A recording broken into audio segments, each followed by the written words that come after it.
Two Republican candidates who lost in last week's city council election have just announced they are challenging the outcome. This comes after a federal judge ruled the Tucson City-wide election system for ward-specific candidates was unconstitutional. KOLD News 13's Bud Foster was just at a press conference announcing this challenge. Bud, what is going on?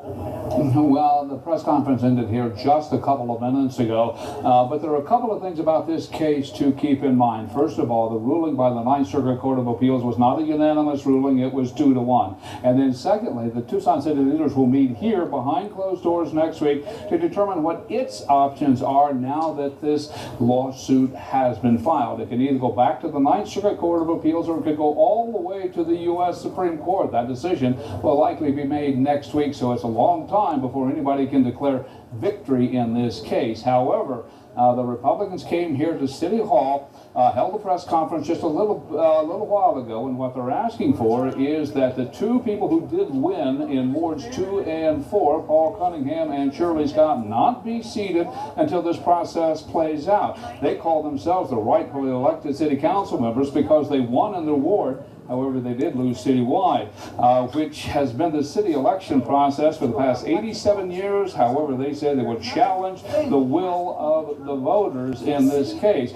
Now, twice before, the city of Tucson has voted on this, back in the early 1990s, 1991 and 1990, and they decided to keep the present system they have. The state of Arizona challenged the city about their ward nominations in the primary and citywide elections. The city challenged that in 2010 and lost. So it's hard to say who will win in this case. There's still a lot to go in the courts. At City Hall, I'm Bud Foster, KOLD News 13, live local 850.